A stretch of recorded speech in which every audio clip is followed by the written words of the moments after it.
Hi everyone. This is a brief analysis of pre 2022. हमारे पास paper A है, मतलब booklet ए है हमारे पास, तो उसके अकॉर्डिंगली हम क्वेश्चंस को फॉलो करेंगे. सो देख लेते हैं पहला क्वेश्चन.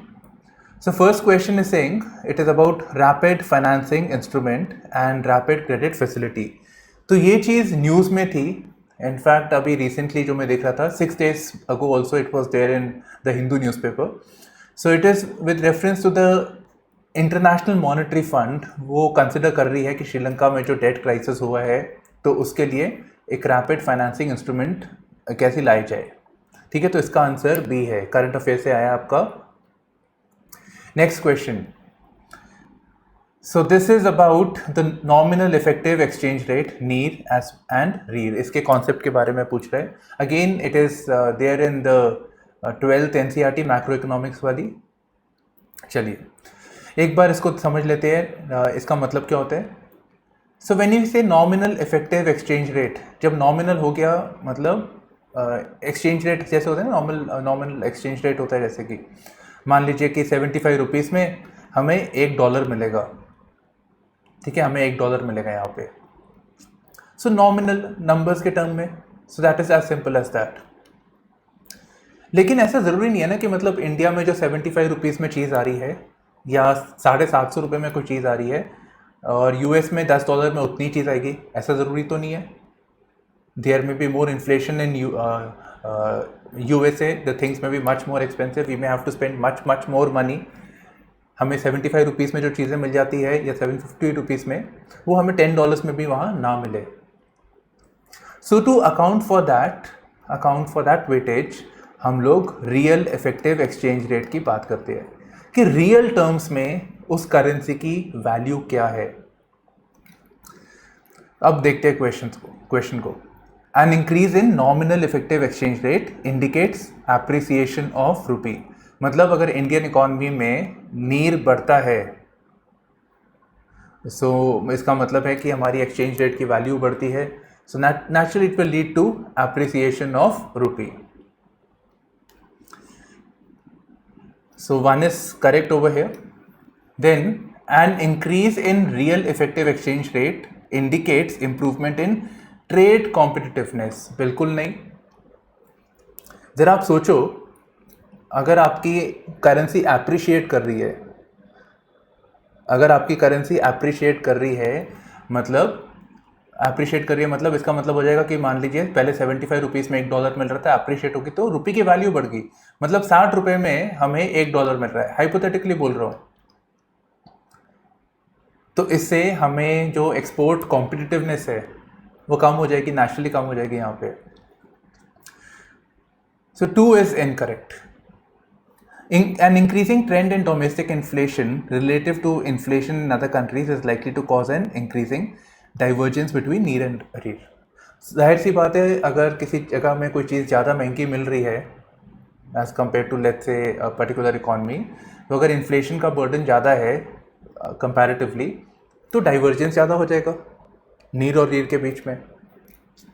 So 3 is correct. तो इसका आंसर आपका C 1 and 3 है. ठीक है, तो इसका आंसर आपका यहाँ पे हाँ C 1 and 3 है. Now coming to third question. सारे कॉन्सेप्चुअल है. So again with reference to the Indian economy, if the inflation is too high, अगर मतलब इन्फ्लेशन बहुत हाई है तो RBI क्या करेगा. RBI कोशिश करेगा कि मनी सप्लाई को कम किया जाए. तो यहाँ पे बोल रहे हैं RBI is likely to buy government securities. मतलब अगर RBI गवर्नमेंट सिक्योरिटीज खरीदती है तो मतलब RBI is paying money, it is giving out money, so more money will come into the economy. But इसका उल्टा होना चाहिए. तो ये स्टेटमेंट डेफिनेटली गलत है. If the rupee is rapidly depreciating, अगर रुपी डेप्रिशिएट कर रहा है so RBI is likely to sell dollars in the market. Yes, this is correct.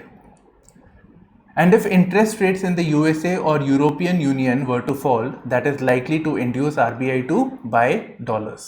Absolutely. अभी रिसेंटली जो US की फेड हाइक हुई थी यहाँ पे बोल रहे हैं ना कि ये फॉल हुआ था, if the interest rates fall, पर हमें पता है कि अभी रिसेंटली यूएस में इंटरेस्ट रेट बढ़ी है, फेड हाइक जैसे बोला था. So when the Fed hike took place there was outflow of money. ठीक है, so when the outflow of money took place, so RBI will naturally try to neutralize it. So the answer over here is B, 2 and 3. So 3 का answer है आपका B, 2 and 3. Now with reference to the G20 common framework, consider the following statements. Yes, तो मैंने इसका देखा था, both the statements are absolutely correct as it is हमको net से मिल रही थी यहाँ पे.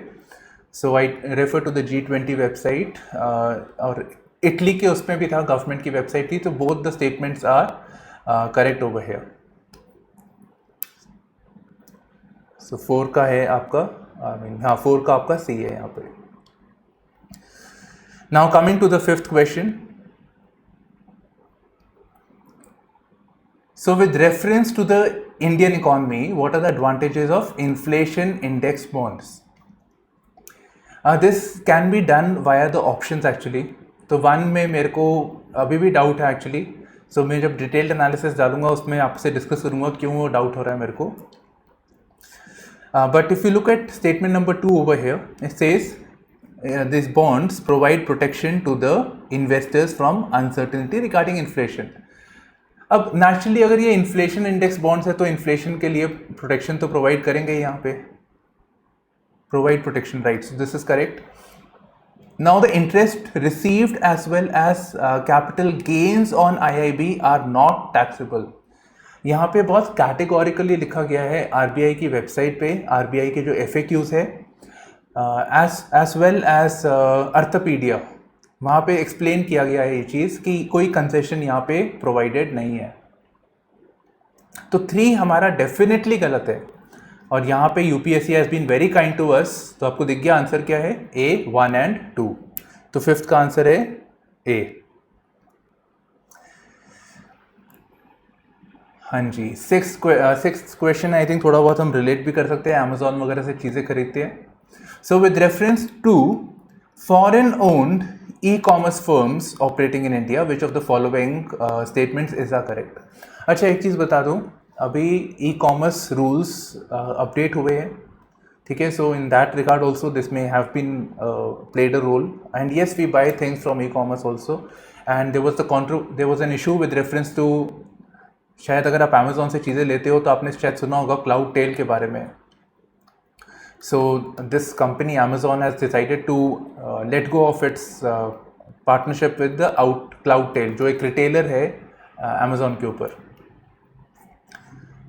अब यहाँ पे जो इसके रूल्स हैं, यहाँ पे अगर हम देखते हैं, so they can sell there, पहला ऑप्शन है they can sell their own goods in addition to offering their platforms as market places. So if we go strictly by the set of rules जो government ने stipulate करे हैं, वो बोलते हैं कि they can not sell directly as well as indirectly.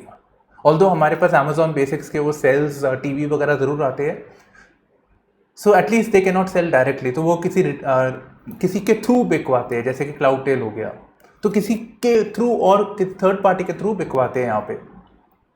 But I did read indirectly also, ठीक है. So in any ways 1 is wrong. Second, this thing, the degree to which they can own big sellers on their platforms is limited. So अभी एक recently deal हुई है और उन्होंने अपना share कम किया है to 24%. And we know that it is limited e-commerce rules के हिसाब से. So 2 is correct over here. So 6th का आंसर आपका B है. Now coming to the 7th question. So ये है about the real sector in the economy. I think कभी आपने शायद, अगर आप न्यूज़ फॉलो करते हैं, एंड आई प्रीटी श्योर आप प्रीलिम्स दे रहे हो, तो so you must have heard कि हमारी जीडीपी बढ़ रही है इतने रेट पे, पर ऑन ग्राउंड हम देख रहे हैं तो इतना ग्रोथ नहीं है. So then some economist would say real economy is not growing और the real sector is not growing. तो वहीं से हम रिलेट कर सकते हैं. So there are primarily 2 things, one is the real sector and other is the financial sector. तो यहाँ पे जो रियल सेक्टर है वो सिर्फ 1 and 2 है. तो 7th का आंसर आपका A, 1 and 2 ओनली आता है.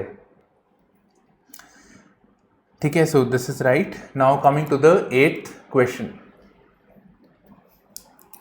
Which one of the following situations best reflects indirect transfers? Often talked about in media recently with reference to India. बहुत सारी चीज़ें एक्चुअली, वोडाफोन कंट्रोवर्सी है, देन अडानी सनोफी उनके बीच में कोई डील है उसके रेफरेंस में है, केन जो ऑयल वाली कंपनी है उसके रेफरेंस में है, बहुत सारी चीज़ों के लिए है. जब हमारा डिटेल्ड एनालिसिस आएगा तब आप देख लेना. Okay, so indirect transfers is associated with the income tax act. वो बेसिक सिस्टम ये है कि कोई फॉरेन एंटिटी है, ठीक है, और any non resident, if he और she is operating in a country India and वहाँ से उसको रेवेन्यू जनरेट होता है, they are earning a profit over here, then they are liable to pay tax according to the IT act, section 5 and section 9 of the IT act. तो ये लोग क्या करते हैं, स्पेशली जो एमएनसीज होती है, बड़ी बड़ी कॉर्पोरेट्स, वो एक तरीके निकालते हैं. वो बोलते हैं कि हमारा प्रॉफिट और काम तो यहाँ पे करते हैं, पर for all practical reason they transfer their profits और ट्रांसफर देयर फंड्स, शेयर्स, कैसे भी करके टू एन अदर कंट्री और अदर टैक्स ज्यूरिसडिक्शन, टैक्स का फायदा उठाने के लिए. I give you one example. Vodafone and पहले वोडाफोन से पहले हच करके कंपनी होती थी which was bought by Vodafone. Their assets are in India. So Hutch ने, वोडाफोन ने हच को खरीद लिया यहाँ पे. So all the deal took place with reference to assets. पर ये बोले कि नहीं, हम तो इंडिया में है ही नहीं, और हेडक्वार्टर्स हमारा है ही नहीं यहाँ पे. So this was an example of indirect transfer. Money has been transferred, deal had taken place some other place. तो इंडियन गवर्नमेंट ने बोला नहीं भाई, इनकम टैक्स तो आपका लगेगा यहाँ पे. सारा जो हो रखा है, it is with reference to this only. तो इसका answer the most suitable, even if you can read, अगर आपने शायद इनके ऑप्शंस भी इनको पढ़ोगे, you can make out that this is the most appropriate answer. 8th का डी आंसर है. अप्रोप्रिएट की बात ही नहीं, बहुत क्लियर है, but just in case if you were guessing, so फिर भी you can make out. This can be done with the NCERTs also. So with reference to the expenditure made by an organisation और a company, which of the following statements is are correct? So this is focusing on the concept of capital expenditure and revenue expenditure. तो पहली बात, जब आप कोई technology खरीदते हो तो वो कैपिटल एक्सपेंडिचर है. आप कोई भी मशीन लेते हो, कोई भी ऐसी चीज़ लेते हो जो आपकी प्रोडक्शन इंप्रूव करने में हेल्प करता है, that is capital expenditure and it is not a recurring expenditure. Fuel में बी अ रेवेन्यू एक्सपेंडिचर, बार बार लगना है आपका, but this is a one time expenditure over here, new technology. अब आप कैपिटल रेज कैसे करते हो? क्या आप डेट से बोरो करते हो पैसे किसी से? तो वो तो कैपिटल रेज करना हो गया ना, और फिर उसको खर्चा करते हो तो कैपिटल एक्सपेंडिचर हो गया. और वाइल इक्विटी फाइनेंसिंग अंबानी करता है जो, या नाइका और जूम का जो भी आईपीओ गया था, सो इक्विटी के फॉर्म में when they raise the capital to work. So all of them are actually coming under the category of capital expenditure. ठीक है, तो आपका ये जो 2 है ये आपका गलत हो जाता है, तो 9th का आंसर आपका A है.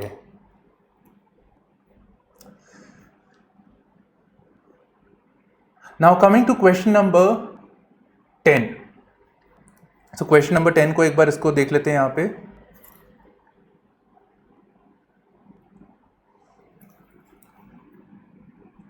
So ये बजट से है आपका question. With reference to the Indian economy consider the following statements.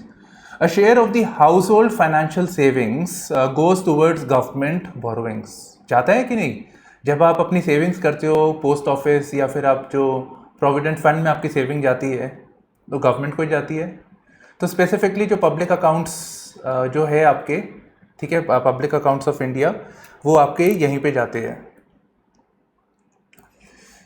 Now dated securities issued at, so this is correct. So dated securities issued at market related rates in auctions form a large component of internal debt. Now what is dated securities, by the way? Long term securities, government securities को dated securities भी कहते हैं. So they are a big source of internal debt of the government. ठीक है, तो इसका answer आपका C है. So both are correct.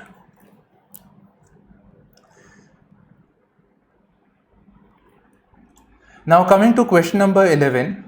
So question number 11 का आपका आंसर है बी 1, 2 एंड 4. तो इसमें सिंपल सा ये है, अगर इसको हम देखें यहाँ पे, so 3 is incorrect. The constitution of India does not define civil contempt and criminal contempt. वो डिफाइन नहीं करता है, कॉन्स्टिट्यूशन नहीं करता है हमारा. ठीक है, तो इसका आपका आंसर है 1, 2 and 4. And in India the parliament is vested with the powers to make laws on contempt of courts. तो ये भी आपने पढ़ा होगा इसको. तो इसीलिए आपका आंसर है 1, 2 and 4 and it is quite doable over here. ठीक है, 3 आपने एलिमिनेट कर दिया, 4 आप 1 एंड 2 आपका बचा. पर आपको पता होना चाहिए कि parliament is vested with this power of punishment for contempt of court. Okay, so this is again Lakshmikant thing. Now coming to question number 12. ये तो होना चाहिए, so especially with law students. So it says government law officers. So government law officers and legal firms are recognized as advocates, but corporate lawyers and patent attorneys are excluded. ठीक है, तो ये आपका गलत है. इनफैक्ट मैं काफ़ी लोगों को जानता हूँ जो कॉर्पोरेट लॉयर्स है. अच्छा, next is bar councils. So bar councils have the power to lay down the rules and regulations relating to the legal education and recognition of law colleges. ठीक है, तो 12th का आपका बी आंसर है 2 only. So 1 is incorrect, 2 is correct. Now coming to question number 13. I think इसमें कोई problem होनी नहीं चाहिए. ठीक है, तो 13th का आपका आंसर है B 2 and 3. Basically the first statement आपका गलत है यहाँ पे. सो कह रहे हैं कि कॉन्स्टिट्यूशन अमेंडमेंट, जो अगर आप कोई अमेंडमेंट करता है, so prior recommendation of president of India is required, which is not a right condition. ये नहीं है यहाँ पे. ठीक है, तो इसके लिए नहीं चाहिए. मनी बिल के लिए चाहिए होता है. ठीक है, फॉर रीऑर्गेनाइजेशन ऑफ स्टेट उसके लिए चाहिए होता है, पर इसके लिए नहीं चाहिए होता. Now coming to question number 14. Consider the following statements. हाँ, ये आपका एग्जीक्यूटिव वाले में से है. तो इसका आंसर आपका बी है 2 only. So the first statement आपका इसलिए गलत है because constitution of India does not classify, ये नहीं करता है classify the 4 ranks of ministers. Second वाला आपका बिल्कुल ठीक है यहाँ पे.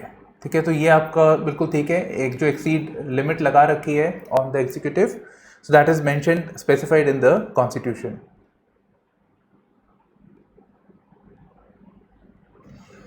Now coming to question number 15th.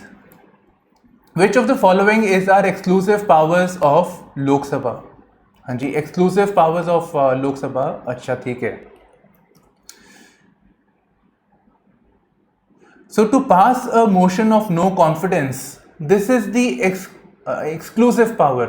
No confidence motion House of People जो है लोअर हाउस, वो सिर्फ लोकसभा कर सकता है. राज्यसभा का उसमें कुछ नहीं है. बाकी जो इम्पीचमेंट ऑफ द प्रेसिडेंट है या फिर डिक्लेरेशन ऑफ इमरजेंसी है, दोनों हाउसेस एक समान है यहाँ पे. सो 15th का आंसर आपका बी है 2 only. Now coming to question number 16th over here. So with reference to anti defection law in India, तो एंटी डिफेक्शन लॉ के बारे में इसका आपका आंसर है B2 only. So it says the law specifies that a nominated legislator cannot join any political party within 6 months. On the contrary, इसका उल्टा actually. ठीक है, 6 months के बाद नहीं कर सकता, 6 months से पहले बिल्कुल. एंड तो 2 तो आपका सही है ही है यहाँ पे. ठीक है, तो 16th का B है answer. Now coming to question number 17. Attorney General of India and Solicitor General of India are the only officers of the government who are allowed to participate in the meetings of the Parliament of India. So मेरे को यहाँ पे दो problem आ रही है. So one is that only is a problem over here. और दूसरी बात, हमें इतना तो पता है कि only attorney general, I mean solicitor general is not there. हमने कभी नहीं पढ़ा इसके बारे में. So it is just the attorney general of India. So this statement number 1 is wrong for sure. Next is, according to the Constitution of India, Attorney General of India submits his resignation when the government which appoints him resigns. बिल्कुल नहीं, ठीक है, तो ऐसा कहीं नहीं लिखा हुआ. सो 17th का आपका डी है यहाँ पे, करेक्ट ही है ना? हाँ, तो 17th का आपका डी है answer. So let me just check here. Moving on to this 18th question, this is about the writ powers. So 18th, mandamus, ये writs के ऊपर है. तो mandamus जो है, which basically means we command.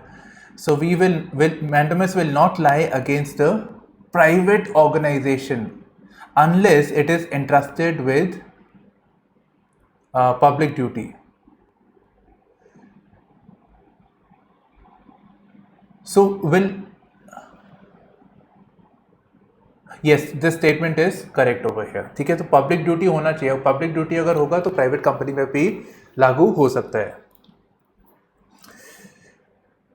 Mandamus will not lie against the company even though it may be a government company. ये तो बिल्कुल भी नहीं, ठीक है. तो वो तो गवर्नमेंट के ऊपर हो सकता है, तो government company is very much in this. So अब यहाँ पे एलिमिनेशन देख लो. बहुत UPSC has been kind to us, बहुत जगह मैंने ये देखा है. तो हमारे पास नेचुरली आंसर बचता है 1 और 3. ठीक है, यहाँ आगे करने की ज़रूरत ही नहीं है यहाँ पे, अगर हम ऑप्शन से एलिमिनेट करते हैं यहाँ पे. तो 18th का आपका आंसर है C. Now coming to question number 19 with reference to Ayushman Bharat digital mission. ये भी रिसेंटली आई थी scheme, some time back, 6-7 months, काफ़ी ज़्यादा न्यूज़ में था. Okay, so this is about Ayushman Bharat के, in the umbrella of Ayushman Bharat there are number of schemes for health care. And उसमें एक है कि सारा डिजिटाइज होना चाहिए. मतलब पेशेंट अलग अलग जगह जाते हैं तो उनको दिक्कत आती है, या डॉक्टर्स को हिस्ट्री नहीं पता चलती है, तो उन सबको सॉर्ट आउट करने के लिए they came up with this scheme. Now let us look at the options. तो पहला वाला ही कह रहे हैं private and public hospitals must adopt it. ये गलत है. अब डिजिटल मिशन है, डेटा ले रहे हैं, आपका प्राइवेसी का थोड़ा इशू हो जाता है, तो मस्ट हो नहीं सकता. ठीक है, नॉट मस्ट नहीं हो सकता. Must even the individual may not like this, so this is not possible. So we can simply 1 को हम एलिमिनेट कर देते हैं, तो हमारे पास बचता है 3 ओनली. इनफैक्ट अगर आप इसको यहाँ पे भी देखो, it has seamless portability across the country. इसी के लिए तो इसको लेके आया है, ताकि कोई भी पेशेंट जिसके पास भी ये कार्ड है वो कहीं पे भी चला जाए यहाँ पे, तो सीमलेस होना चाहिए. तो अगर इसका एम सीमलेस पोर्टेबिलिटी है, तो इसका मतलब इसका जो एम यहाँ पे लिखा है to achieve universal health coverage, ये नहीं है. So 3 is the answer. ठीक है, तो 3 ओनली आपका जो बी है वही आपका आंसर है 19th का. Now coming to question number 20.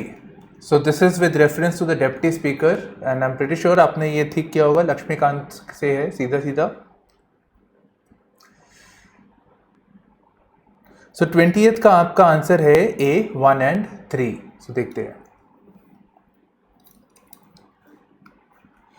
So as per the rules of procedure, the conduct of business in Lok Sabha, ठीक है, the election of deputy speaker shall be held on such a date as the speaker may fix. ठीक है. There is a mandatory provision that the election of a candidate as deputy speaker of Lok Sabha shall be either the principal opposition party or the ruling party. Election of a candidate as deputy speaker of Lok Sabha shall be from, mandatory नहीं है, in fact there is a convention की opposition party में से होगा for the deputy speaker. ठीक है, तो ये गलत है आपका, I mean both counts, it is गलत, रॉन्ग है।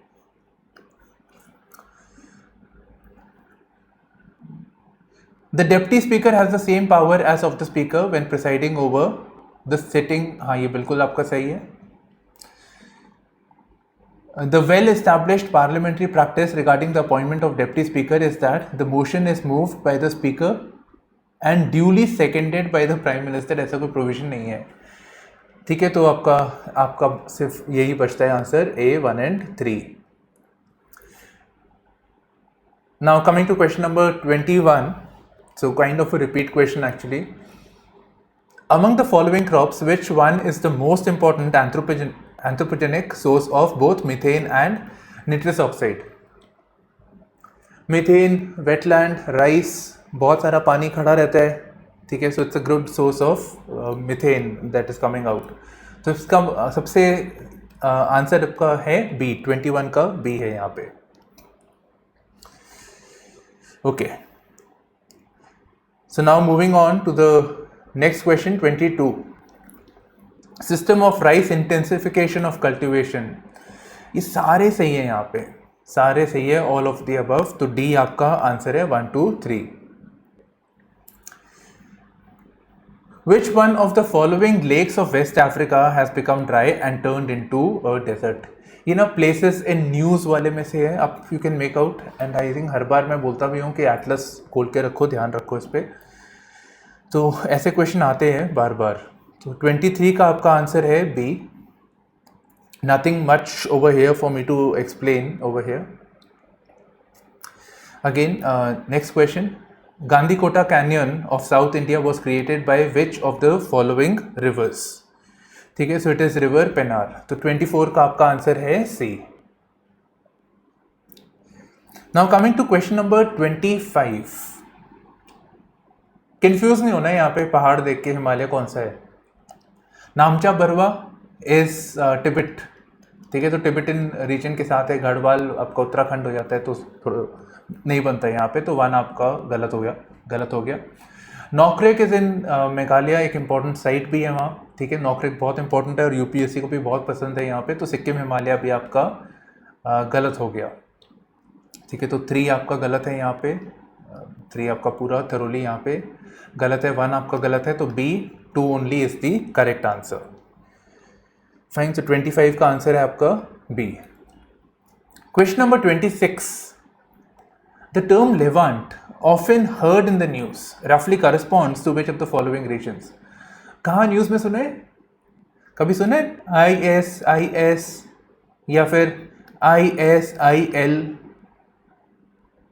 तो उसमें जो ISIL जो है ना, दैट इज लेवांट और kind of greater Syria region. तो इसमें जॉर्डन सारी जो कंट्रीज है मेडिटेरियन रीजन की, वो सब यहाँ पे आ जाती है। सो नेचुरली 26 का आंसर आपका ए है। So region along the eastern Mediterranean shores, map में देखना इराक के साथ में जो इराक एंड लेवांट वाला जो रीजन है वो ये लोग क्लेम करते थे। ठीक है, so that is kind of eastern Mediterranean reason. Africa तो बिल्कुल भी नहीं है यहाँ पे। रीजन अलोंग पर्शियन गल्फ, वो तो ईरान हो गया और ईस्ट हो गया, इराक के ईस्ट में हो गया, ईस्ट एंड साउथ हो गया, horn of Africa.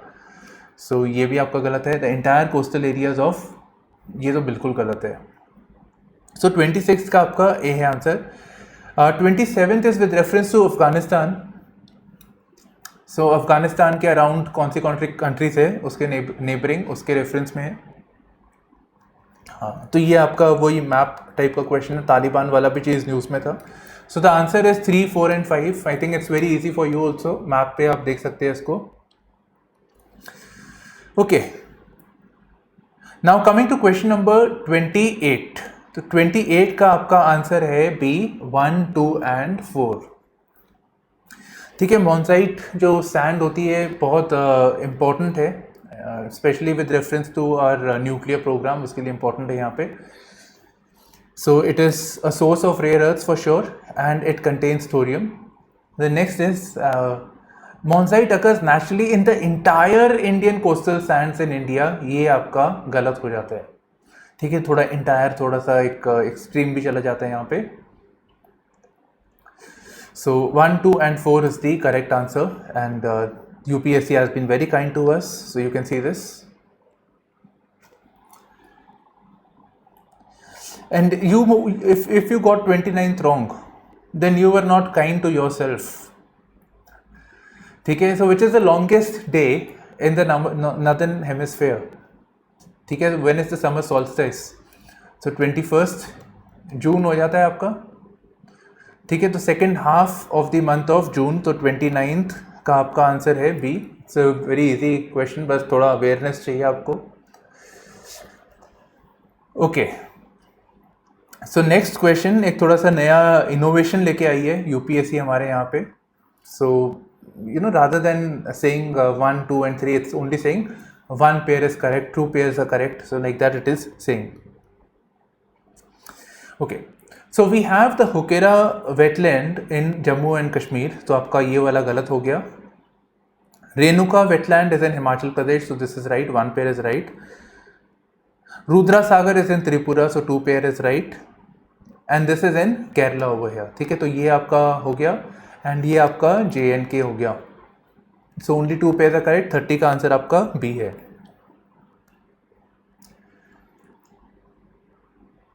Now coming to question number 31.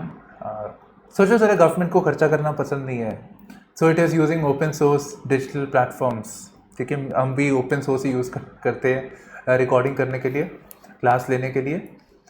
So open source digital platforms ये सारे उसी के ऊपर बने हैं. मतलब कोई बेसिक सी टेम्पलेट सी होती है, सॉफ्टवेयर होता है, उसके ऊपर लोग काम कर सकते हैं. So all of the above are there. So 31 का आपका डी है.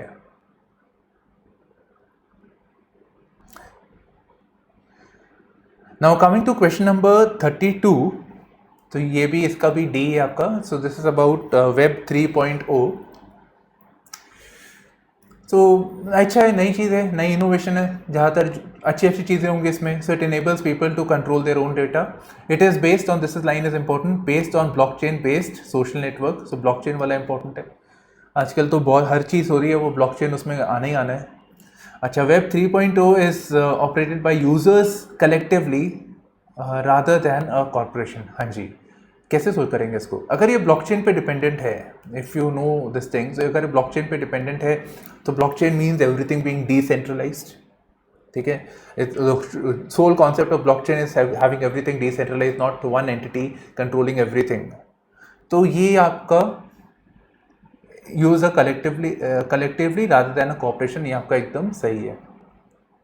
सो 32 का भी आंसर आपका डी है, 1, 2 and 3.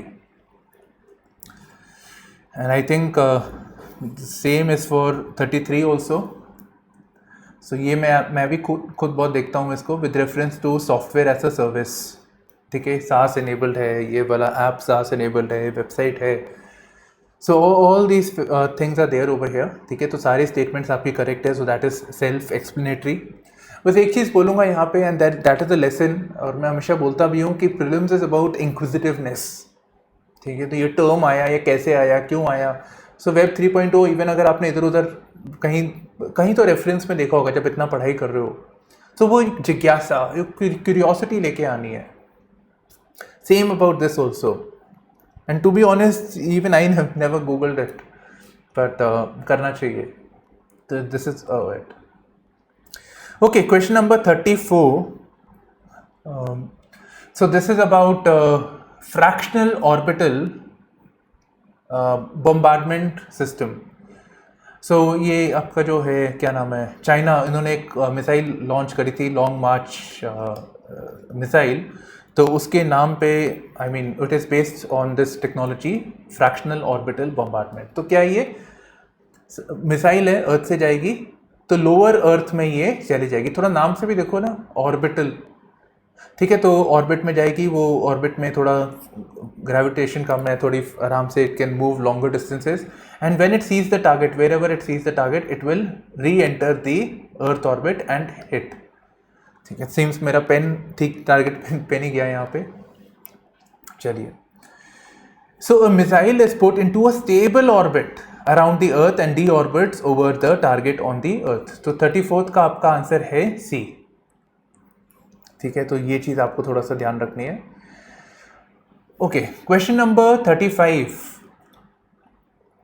Which of the following is the context in which the term qubit is mentioned? Cloud services, quantum, visible light, wireless. Okay, तो थोड़ा सा हिट ट्राई करते. क्यू यू क्वांटम बिट्स, समझ आ गया? Qubit quantum bits.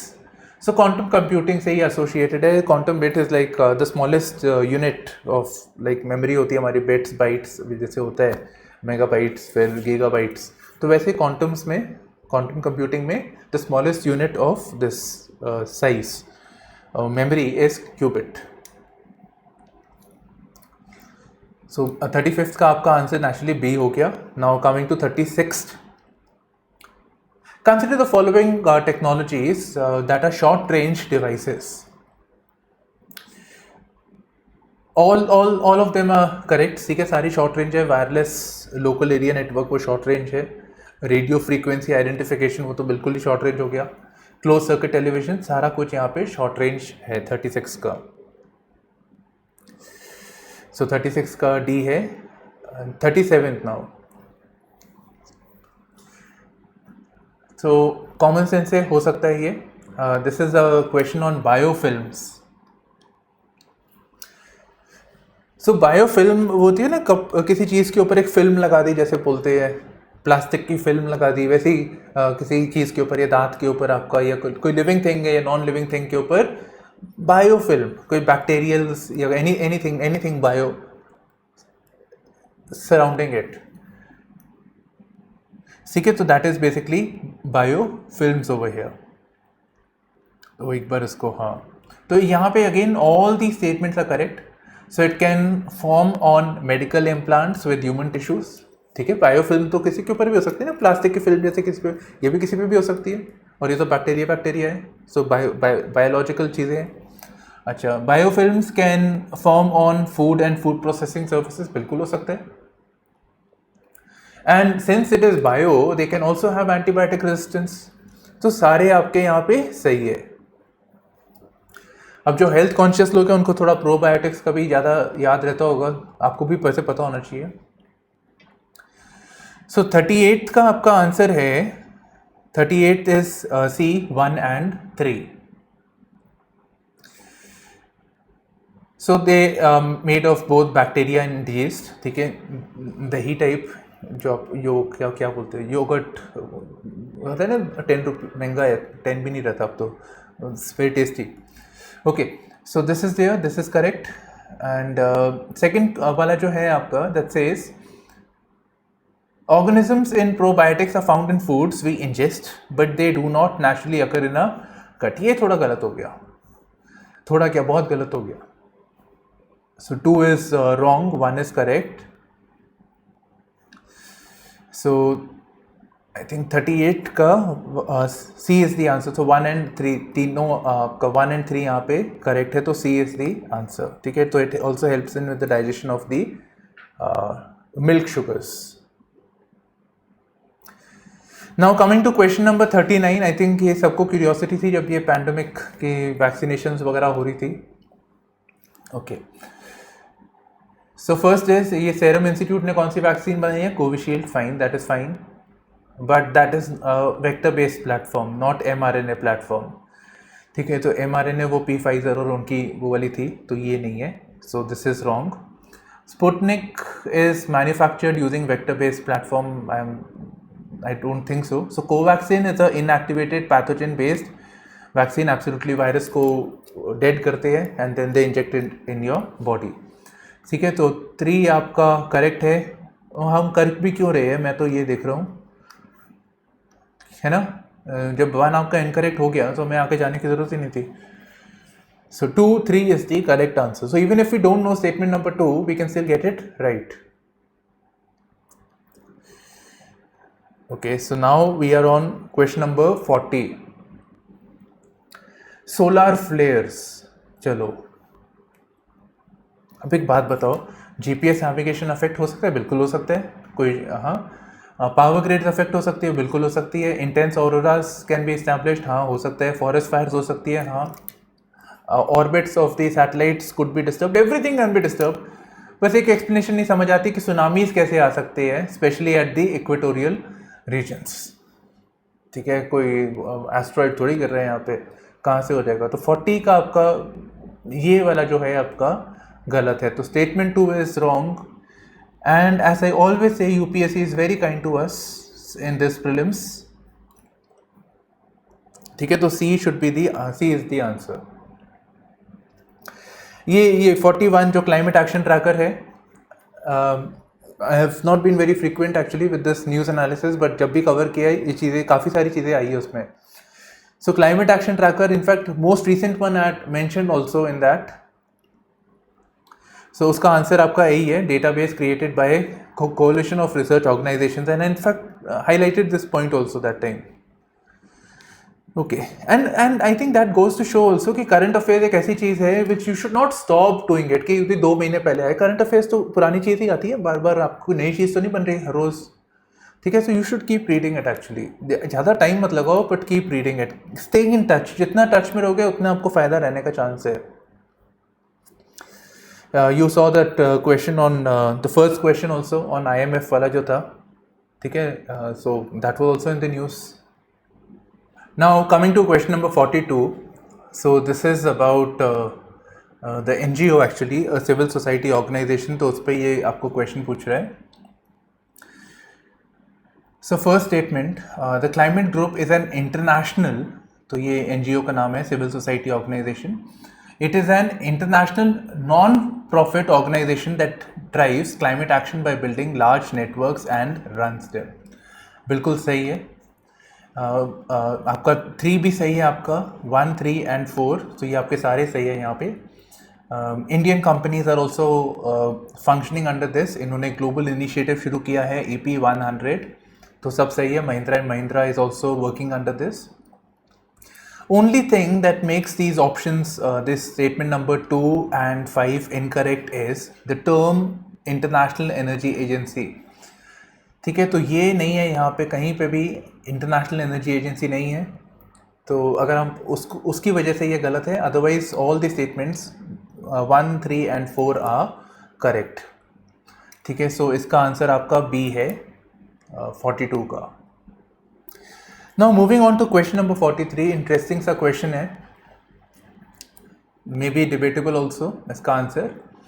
So it says that if rain forests and tropical forests are the lungs of the earth, मतलब आपको पता ही है फॉरेस्ट क्या करते हैं। So they are seen as lungs, कि वो जो एटमॉस्फेयर में जो कार्बन डाइऑक्साइड है उसको ले लेते हैं अंदर, एंड बाहर वो फोटोसिंथेसिस के फॉर्म में they ultimately give out oxygen. So they are acting just like lungs, they filter the air. So in the same sense it says, अगर ये लंग्स है rain forest and tropical forest, तो wetlands function as the kidneys of an ecosystem may be. तो kidney क्या काम करती है? Filtration करती है। ठीक है, जो हमारी बॉडी में जो उसको लगता है कि वेस्ट चीज़ें हैं बॉडी में से, तो किडनी इज लाइक फिल्टर्स, और वहाँ से वो वेस्ट चीज़ें जाने देती है, तो वो एक्सक्रीट हो जाता है। जो यूजफुल चीज़ें हैं वो रिटेन हो जाती है। तो ये काम किडनी का है यहाँ पे। तो ये क्वेश्चन पूछ रहे हैं हमें कि which one of the following functions of wetlands, मतलब वेटलैंड्स के तो बहुत सारे फंक्शंस होते हैं, पर ये जो 4 स्टेटमेंट्स है उसमें से कौन सा फंक्शन, जो 4 फंक्शंस है, मोस्ट अप्रोप्रिएट है with reference to this statement over here, that is the wetlands function as its kidney. So I find D to be most suitable।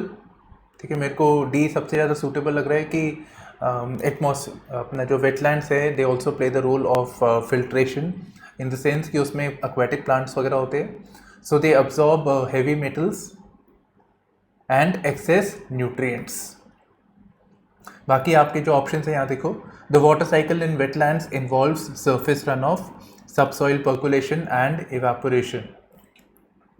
Algae from the nutrient base upon which fish, crustaceans, mollusks and reptiles, mammals thrive. मतलब filtration की बात नहीं हुई second वाले में.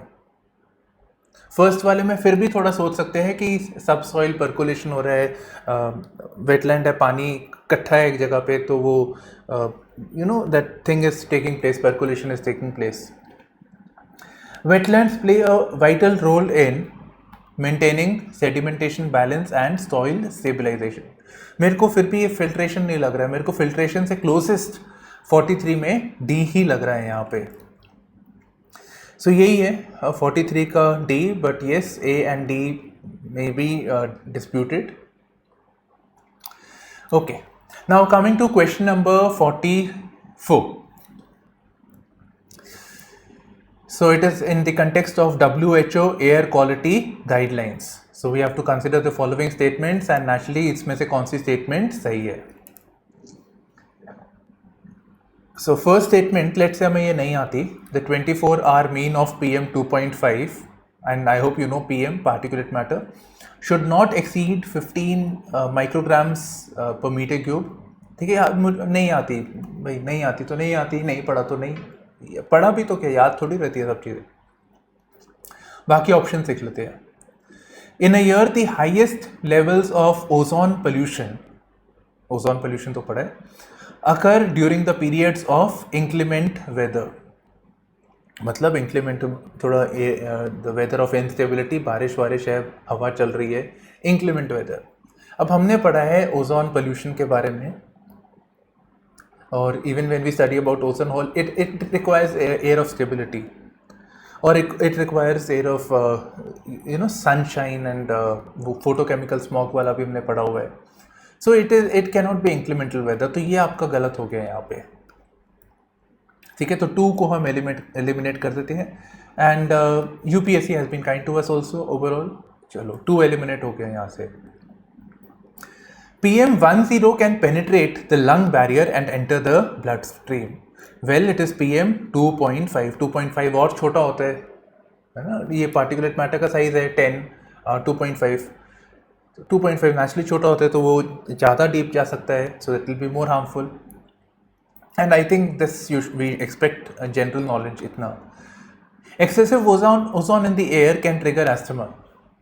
Well, even if we don't know, but ozone is a pollutant closer to the human beings. जितना वो नीचे रहेगा खराब है. स्ट्रेटोस्फेयर वाला अच्छा है, वो UV रेस को रोकता है वहाँ पे. So it is not good. ठीक है, तो 4 is also correct यहाँ पे. So आपका 3 भी आपका गलत हो गया आपका, तो आपका आंसर है 44 का 1 and 4. फाइन, सो 44 का आपका आंसर था B. Now moving on to next question, question number 45. Apparently ये गुची वाला जो है, सो आज कोई बोल रहे थे कि रील इंस्टाग्राम की है, उसको भी फॉलो करना चाहिए, तो किसी एक्ट्रेस ने बनाया था इसके ऊपर. Okay, so Gucci is a kind of mushroom actually. So Gucci mushroom है, which was there in the news as it is saying only, and mushroom we know is a fungus, so 1 is correct. It grows in some Himalayan forest and it is commercially cultivated in the Himalayas foothills. तो commercially ये cultivate नहीं होता है, it is wild actually. कहीं कहीं कभी कभी ये ग्रो होता है, but it is very very expensive actually, तभी शायद मे बी कुछ ही रखा है. ठीक है, सो आपका 45 का आंसर इज C 1 and 2. ठीक है, so both these things are correct. आपका 3 आपका इनकरेक्ट है यहाँ पे. Now question number 46. With reference to polyethylene terephthalate क्या है पता नहीं, बट हम लोगों ने इसके बारे में शायद इतना सुना भी ना हो, मतलब वैसे नाम पूरा नहीं सुना, पर हाँ हम ज़रूर सुनते हैं पेट बॉटल्स, जो आपकी वो कोक पेप्सी वाली जिसमें आती है पेट बॉटल्स. ठीक है, 500 ml 600 ml. So it's a kind of plastic actually. Kind क्या, प्लास्टिक ही है वो। अब यहाँ पे हमारे पास स्टेटमेंट्स हैं and we have to know कि ये जो पेट बॉटल्स आती है, पहले you have to actually figure out that it is talking about this plastic. So let's see the statements over here. यहाँ एक्चुअली थोड़ा सा यहाँ पे है कंफ्यूजन है. सो 46 का answer yes. So first statement is its fibers can be blended with wool and cotton fibers to reinforce their properties. अब पेट bottle है, पेट बॉटल बनती है, लेकिन ये सही है statement. I have cross check this, so this is correct. So one is correct. Containers made of it can be used to store any alcoholic beverage. I've never seen alcoholic beverage in a plastic bottle ever. And अभी recently बातें हो रही है that it can be stored in this, it may be perfectly safe, पर अभी तक इसको नहीं कर रहे and will let it be at a question mark over here. And for the simple reason being कि 1 and 2 मेरे को यहाँ पे नहीं दिख रहा ऑप्शंस में. Bottles made of it can B recycled into other products. Absolutely yes. ठीक है, but it is 100% recyclable, so it can be recycled into the same product also. Articles made of it can be easily disposed. It can be easily disposed of by incineration without causing greenhouse gas emissions. तो 4 आपका गलत है यहाँ पे. ठीक है, तो 4 आपका यहाँ पे गलत है. हमारे पास 1 and 2 यहाँ पे नहीं है. So only thing that we have as our answer over here is 1 and 3. ठीक है, so हमारे पास आंसर ये है. and there is obviously because of all this difficulty in disposing of plastic at the end of the day, so इसको ban करने की भी बातें चल रही है. so 1 and 3 is the answer and thank God 2 यहाँ पे नहीं दे रखा. okay, so now moving on to 47. which of the following is not a bird? कौन सी है भाई? गोल्डन मैसीर सुना है कभी? करंट अफेयर्स आता रहता है, कभी कभी आता है ये. ठीक है, so it's a very very important fish. It's a large fresh water fish and also called the tiger of the water. बाकी सारी आपकी बर्ड्स है. So I presume this was should be a easy one for you. 40. Now moving on to 48. So which of the following are nitrogen fixing plants? काफ़ी time के बाद ऐसा question आ रहा है. हम तो ये जब वी वर प्रिपेयरिंग हम लोग याद करके जाते थे इसको. ठीक है, नाइट्रोजन फिक्सिंग बहुत ज़्यादा आता था इस लाइन्स के ऊपर क्वेश्चन. ओके, सो इसका आंसर है आपका 1, 3 and 4. Nothing really here for me to explain, right. So इसका आंसर ये है बायोरॉक टेक्नोलॉजी. काफ़ी टाइम पहले मैंने इसको DNA में करा था actually. So biorock technology. So let me show only. ये देखिए आप इसको. ये बेसिकली आयरन का ग्रिड सा बना देते हैं और उस पर थोड़े से कॉरल्स को फिक्स कर लेते हैं and then they put current, very small amount of current. So उससे वो जो पानी के जो सॉल्ट्स होते हैं वो कलेक्ट होते रहते हैं and it allows the formation of corals. So eventually उसकी डेंसिटी यहाँ बढ़ जाती है. ठीक है, so these are known as bio rocks. Okay, so I think this should be simple. So coral reef से के रेफरेंस में हमारे पास सिर्फ एक ही है. सो 49 का ए है. बस हमें बेसिक आइडिया यहाँ पे चाहिए and will be able to do it. जैसे ये वाला है बायोरॉक्स था, वैसे ही Miyawaki method has been there in the news. Actually it has been there in the news. So it is about having more and more of vegetation, dense vegetation, dense trees in a given land area of land actually. So Miyawaki method. ठीक है, तो this is question number 50. So it is about creation of mini forest in urban areas. I think ये भी दिखा सकते हैं इसको. Miyawaki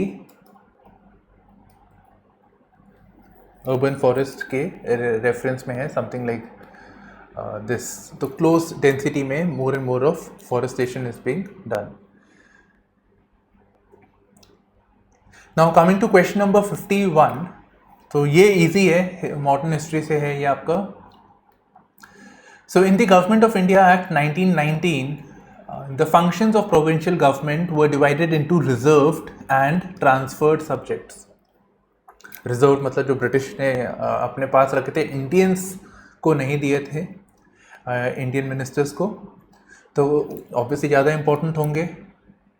so they didn't give the land revenue, they didn't give police, and naturally they will never give administration of justice. हाँ, कहा local self government तुम रख लो यार, ठीक है. सो आंसर आपका है 1, 3 एंड 4. एंड 1, 2, 3, 4 वैसे भी ऑप्शन भी नहीं है यहाँ पे. Land revenue was very very important for them, वो कभी नहीं देंगे इसको. Okay, so question number 52.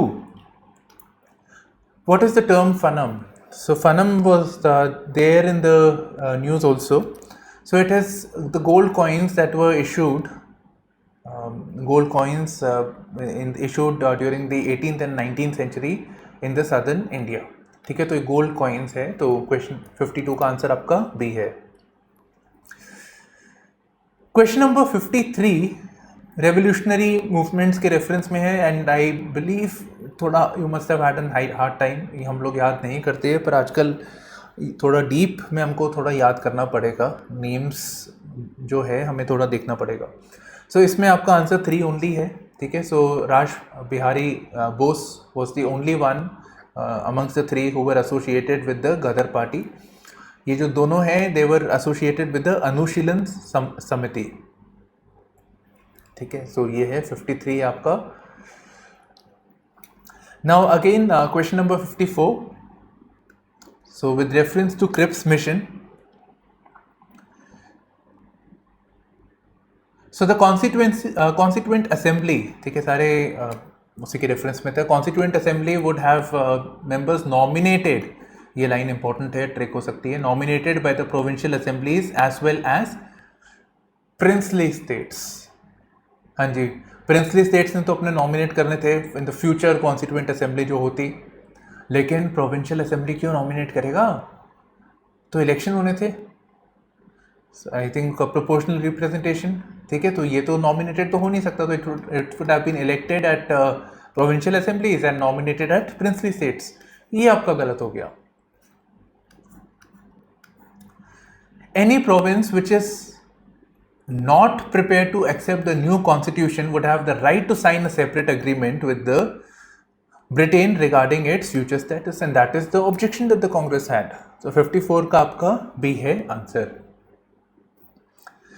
55 is basically a new trend with UPSC. वो आपको ऐसे टेक्स्ट के बारे में पूछ रही है या टेक्स्ट के थोड़ा सा अंदर से पूछ रही है. तो वही मैं बोलता हूँ, थोड़ा जब NCERT पढ़ते हो, मेरे को नहीं लगता आप कोई और स्टैंडर्ड बुक्स भी पढ़ लो आपको कुछ ज़्यादा फर्क पड़ने वाला था इससे, ऐसे क्वेश्चंस के लिए. It is you have to have, जो आप टेक्स्ट पढ़ रहे हो NCERT में कवर हो रहा है, उसको थोड़ा एडिशनल रीडिंग करना पड़ेगा from the net, not from any other book. ज़्यादा हेल्प नहीं करने वाला आपको. ओके, सो ये फैक्चुअल है, इसमें हम कुछ नहीं कर सकते इसमें, ठीक है. तो 55 का आपका आंसर है यहाँ पे B. So 2 and 4 is the answer. But ये this is going towards this direction. Likewise, question number 56 also. मतलब similar lines की preparation आपको यहाँ पे करनी पड़ेगी. तो 56 का आपका आंसर है C. Only 2 pairs are correct. तो क्या गलत है? मतलब ये दो आपके सही है, ये आपका गलत है. So he was a Buddhist scholar. बाकी सब सही है आपका.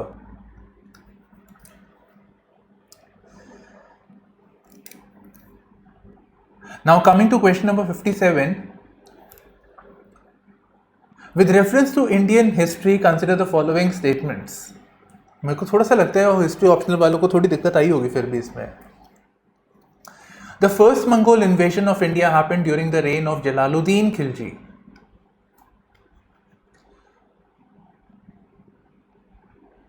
सो इनका हमने इतना नहीं सुनते, we refer to Alauddin Khilji, इनके टाइम पे ये हुआ था and the city of Delhi was besieged. सो ये बिल्कुल सही है आपका, पर इनका नहीं सुनते हम लोग.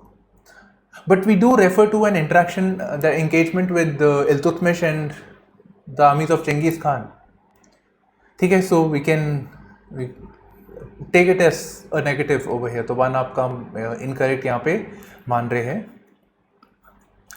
2 इज करेक्ट. तो हमारे पास एक्चुअली आंसर यही बचा.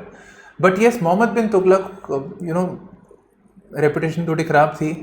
ही lost lot of his territories but he never lost the Mongols. तो 3 इज आपका इनकरेक्ट यहाँ पे. तो अगर यहाँ से भी देखो तो 1 and 3 यहाँ से भी एलिमिनेट हो जाता है. सो 2 and 1 and 2 आपके पास रहता है. सो 2 is the most appropriate. Iltutmish वाले को हम समझते हैं उस टाइम पे इन हुआ था. And let's say even if we have doubt on this thing, Balban के टाइम पे भी there were lot of invasions और skirmishes that used to take place. ठीक है, तो lot of some territories were lost during his time also. So उसको भी हम मान सकते हैं. तो जलालुद्दीन खिलजी थोड़ा बाद में आते हैं उनके. Next is question number 58 and this is with reference to again Indian history, कुल्ला धरन. इनफैक्ट मैंने अभी 7th का मैराथन वीडियो अपलोड नहीं किया, मैंने बनाया ज़रूर था हमारे यूट्यूब के लिए. And I came across this term also and this is with the Sayyids actually. So it is with reference to them that we have this term over here. And Sayyids का इतना वैल्यू था actually, they were so important that even the Timur who came to India and slaughtered everyone, again a Mongol, मैं इसलिए बता रहा हूँ because Mongol के ऊपर 2 क्वेश्चन आ गए, that he took care of protecting the lives of the Sayyids. ठीक है, तो ये बहुत इंपॉर्टेंट थे. Moving on to question number 59. तो 59 पे आते हैं हम लोग.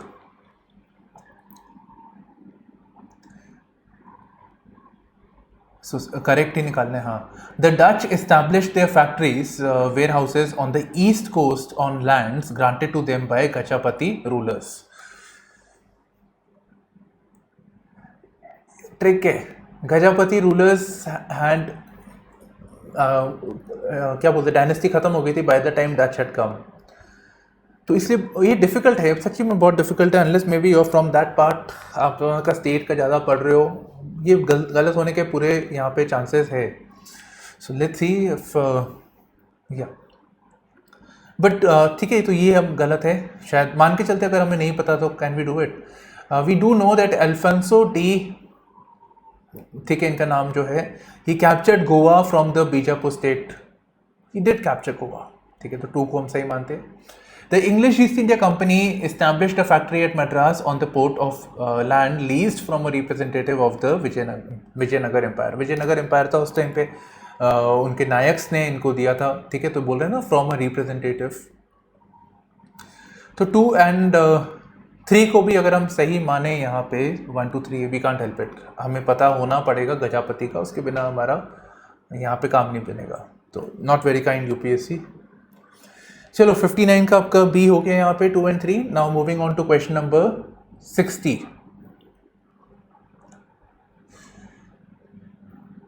हाँ, 60 का थोड़ा सा इशू था. 60 में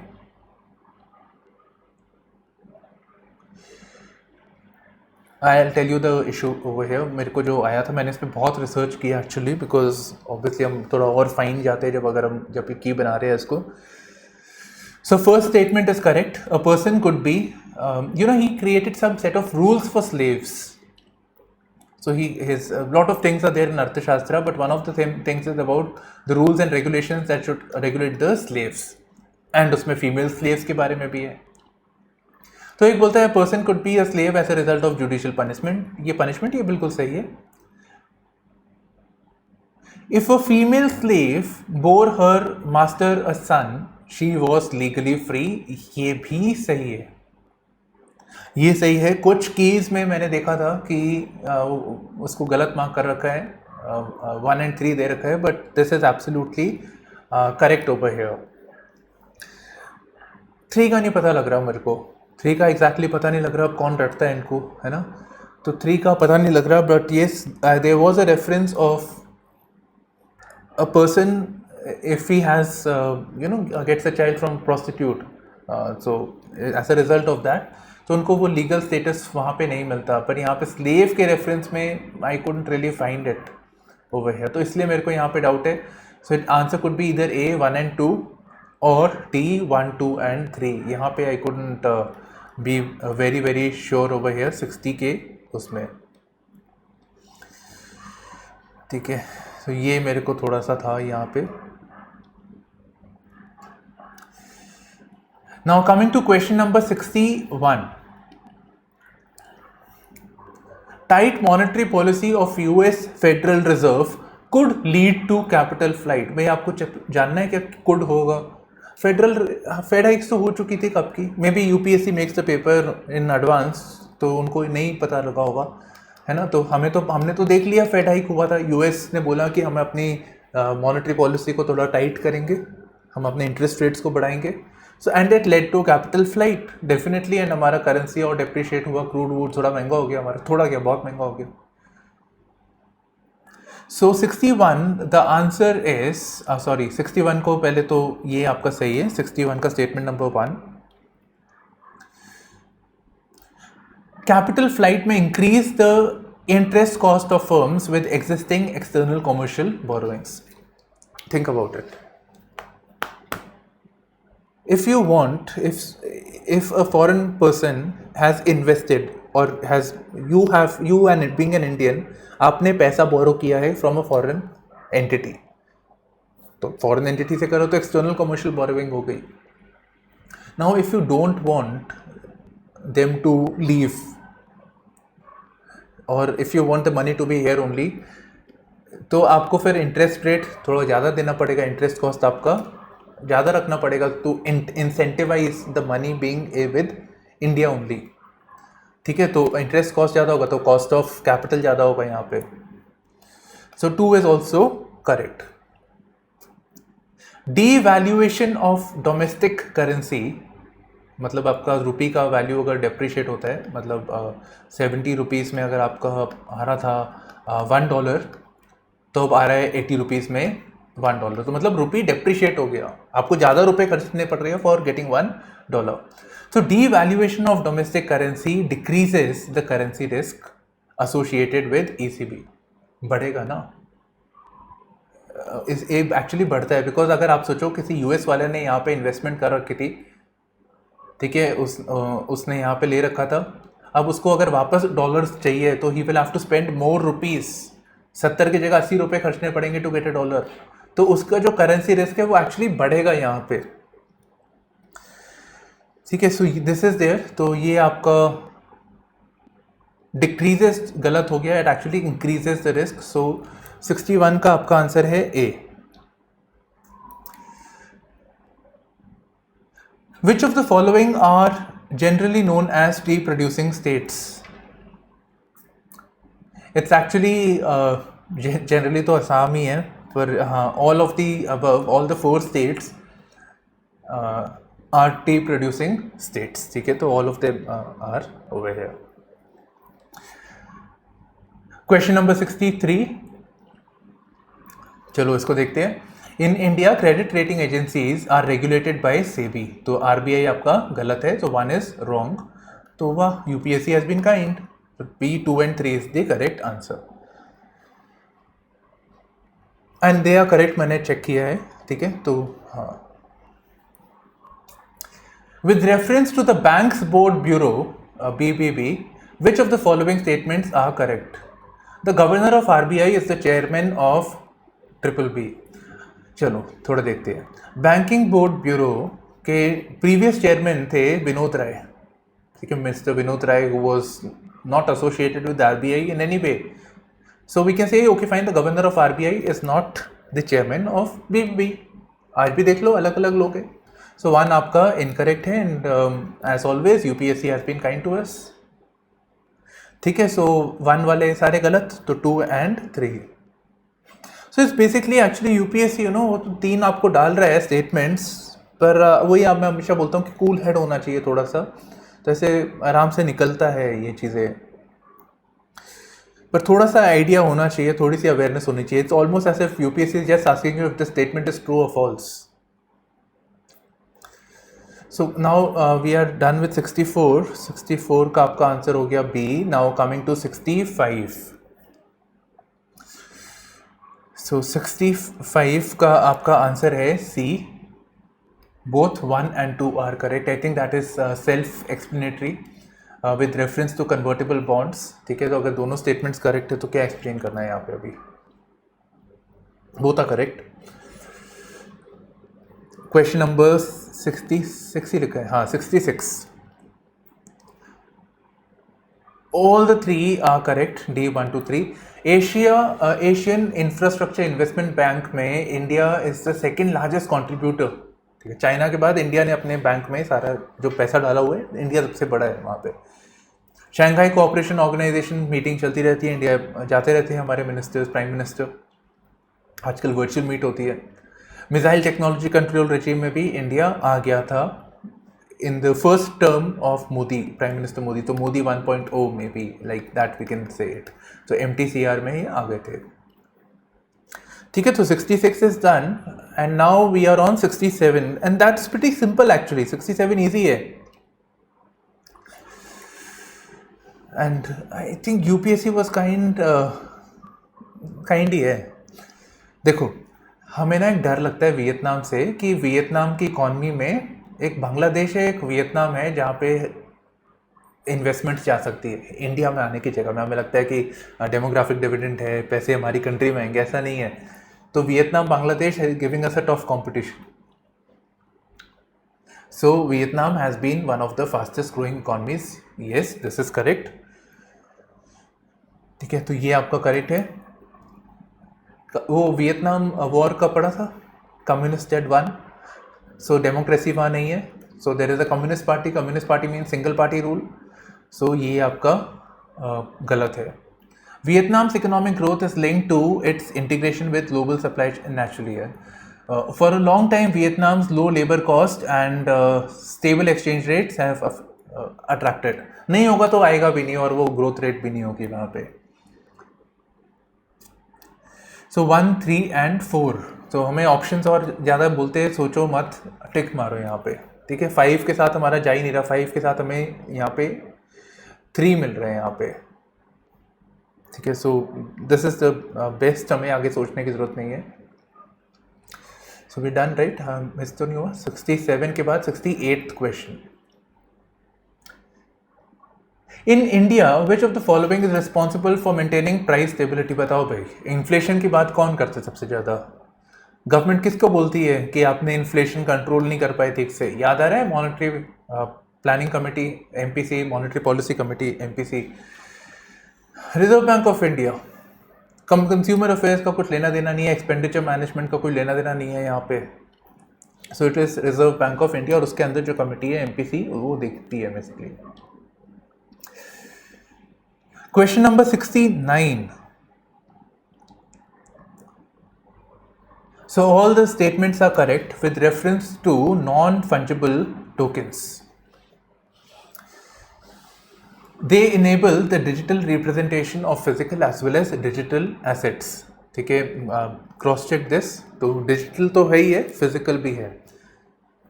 हर चीज़ में ब्लॉकचेन है आजकल, तो ये भी करेक्ट है, ये भी करेक्ट है. They can be traded or exchanged at equivalency and therefore can be used as a medium of commercial transactions. ये नहीं है. सो ये नहीं है. ये एक की में गलत मार्क किया हुआ है. सो इसका आंसर ये है 69 का 1 and 2. हाँ, अब इक्विवेलेंसी की बात करते हैं. ये कॉन्सेप्ट समझना ज़रूरी है. और ये इस इक्विवेलेंसी का मतलब होता है, actually equivalency means, I didn't realise, आपको दिख नहीं रहा होगा. इक्विवेलेंसी का मतलब है फंजिबल. अब फंजिबल का मतलब समझते हैं. तो ये क्या बोल रहे हैं? Non fungible.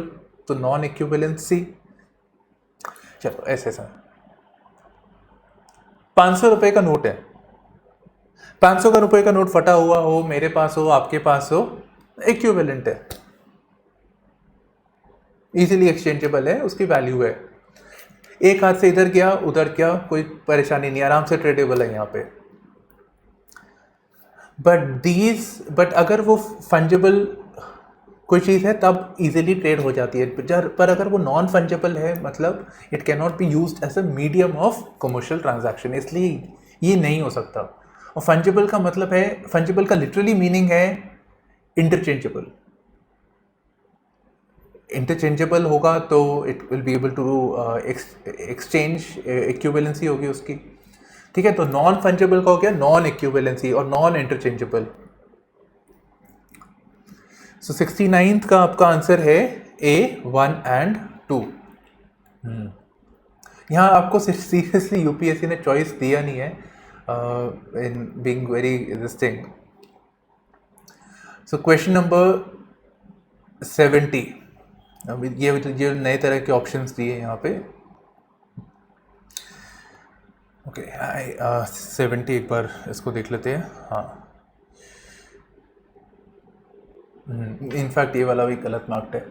So consider the following pairs. So we have actually Ghataprabha is in Karnataka. ठीक है, ये आपका कर्नाटका में है, ये वाला आपका सही है। And Indira Sagar is also in, Indira Sagar is in Madhya Pradesh and मैथुन इज इन झारखंड। ठीक है, तो ये आपका झारखंड में आपका आ जाता है। तो मतलब हमारे पास नॉट करेक्ट है ना, तो 3 पेयर हमारे नॉट करेक्टली मैच्ड है। तो C is the answer.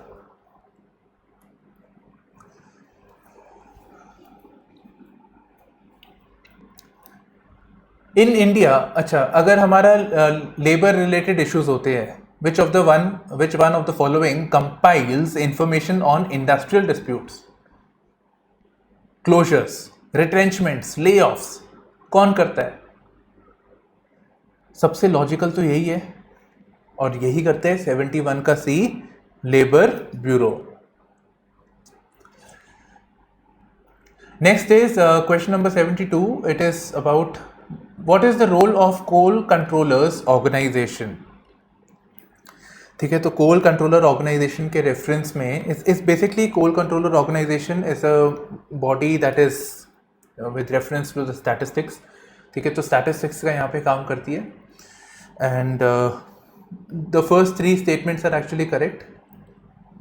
Only thing is कि इसका ये काम नहीं है, it doesn't ensure that coal mining companies deliver the coal to end users in the prescribed time। इसका काम नहीं है यहाँ पे, इसका काम वैसे भी स्टैटिस्टिक्स है यहाँ पे।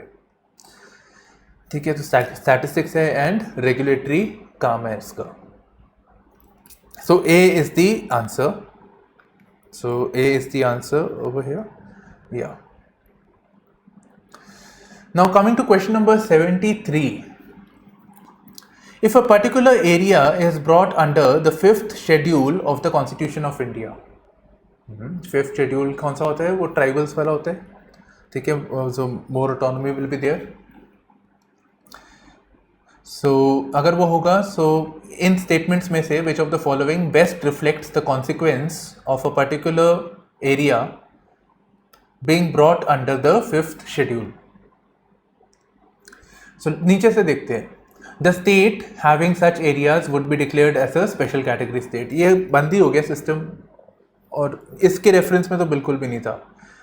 ठीक है, तो ये आपका गलत है। This would convert that area into your union territory। हम इसको सेफली समझ सकते हैं LOL। ठीक है, so both are incorrect over here। This would create a local self-governing body in that area। Well, it will definitely lead to creation of a TAC। ठीक है, tribal advisory council, but वो governing body नहीं है, it is an advisory body. ठीक है, तो self governing, it will not lead to creation of a self governing body. So ये भी आपका गलत है। It may, this is correct, so it may prevent the transfer of land of tribal people to non tribal people. You know, उसमें वो governor की permission चाहिए होगी कुछ चीज़ें करने के लिए। One of the thing could be with reference to regulating the transfer of land। It may also lead to maybe an order which says the transfer of land to non-tribals cannot take place। ठीक है, so it may also lead to prevention। Now coming to question number 74। So this is about the India Sanitation Council। तो पहला option जो आपका है, तो ये बोल रहा है कि जो काउंसिल है, it is funded by the government of India and the World Health Organization. ऐसा कुछ नहीं है. In fact this is kind of a platform जहाँ पे प्राइवेट सेक्टर, गवर्नमेंट, अलग अलग entities can come together. So government का यहाँ पे ऐसा कोई रोल नहीं है. It is not funded. ये गलत है statement. Next question, statement number 2, the National Institute of Urban Affairs. So देखो, मैं इसकी वेबसाइट पे गया था यहाँ पे. So it says that it is responsible for providing innovative solutions to address the challenges of urban India. और ये सब चीज़ों के लिए an autonomous body was created. ठीक है, autonomous body was created within Ministry of Urban Development. तो website पे ये लिखा है.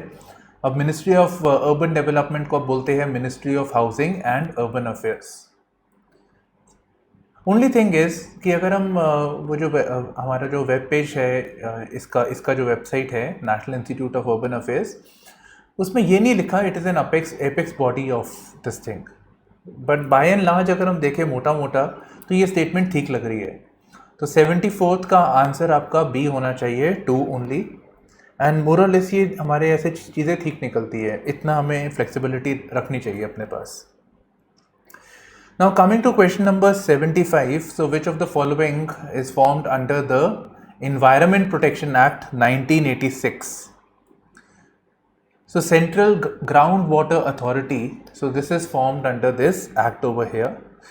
ठीक है, तो it is constituted under section 3 of the section 3 of Environment Protection Act. ठीक है, तो ये आपका सही है.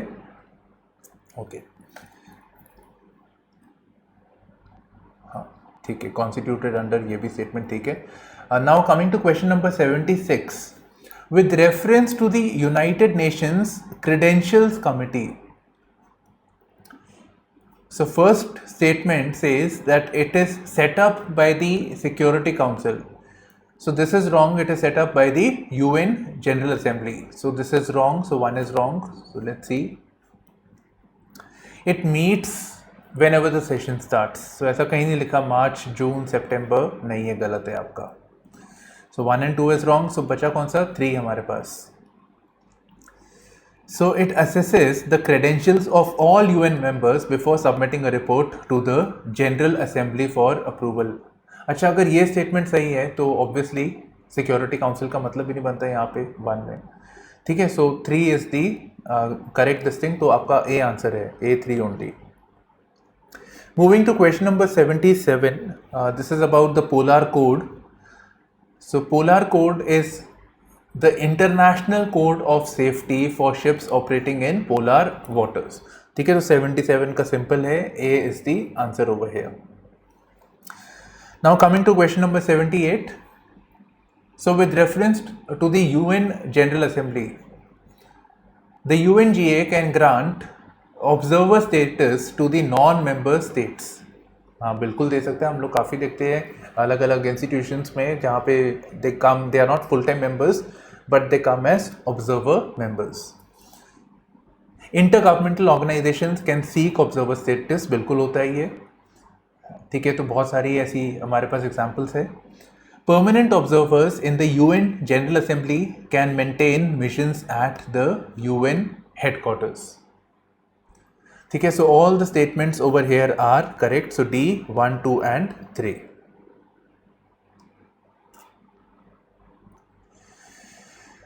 Now coming to question number 79. So with reference to the tea board in India, consider the following statements. तो यहाँ पे ये स्टैट्यूटरी बॉडी है बिल्कुल. It is a regulatory body attached to the ministry of agriculture and farmers. बस ये गलत है यहाँ पे आपका. इनफैक्ट ये वाला भी गलत है, इट्स कोलकाता. ओके, तो कौन सी मिनिस्ट्री होगी? T, trade, commerce. So ministry of commerce. ठीक है, तो कॉमर्स मिनिस्ट्री है यहाँ पे. सो आंसर इज योर 79 का आपका आंसर है D 1 and 4. ग्रीन वॉशिंग और लाइक ब्रेन वॉशिंग. तो कुछ लोग होते हैं कि बोलते हैं कि हमारे प्रोडक्ट्स इन्वायरमेंट फ्रेंडली है, इको फ्रेंडली है, पर एक्चुअल में ऐसा होता नहीं है. So they create or convey a false impression that a company's products are eco-friendly, and that is known as greenwashing. So this is the best description.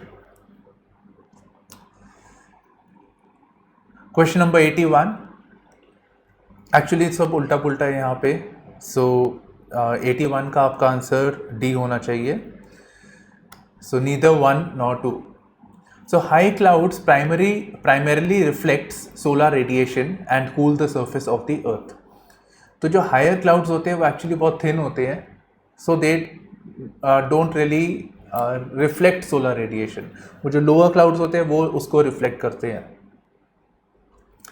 Now low clouds have a high absorption of infrared radiation emanating from the earth surface. So जो आपके earth surface पे मतलब सन से मानिए जो radiation आपकी आ रही है अर्थ के ऊपर, ठीक है, उसके बाद जो लॉन्ग रेडिएशन आ रही है जिससे गर्मी होती है जो एक्चुअल होती है, सो उनको वो एक्चुअली अब्जॉर्ब नहीं करते हैं. ये वाले जो लोअर क्लाउड्स है वो नहीं करते, it is actually the high clouds. तो एक्चुअली लोअर क्लाउड्स की वजह से द सर्फेस रिमेन्स कूल. तो इसीलिए मैंने बोला था सब उल्टा पुल्टा है यहाँ पे. सो 81 का आपका आंसर है D. Now moving to question number 82, वही places and news वाला हिसाब है यहाँ पे. So यहाँ पे केन्या की जगह में it should be युगांडा, ठीक है. 3 Idiots में था वो युगांडा से तो युगांडा. So 82 का 1 is wrong. Some people who fled from, ये आपका स्टेटमेंट सही है, 2 and 3 आपके सही है. It's just that 1 is wrong. So 82 का आंसर है C, 2 and 3. ठीक है. So it is with reference to the South Sudan civil war.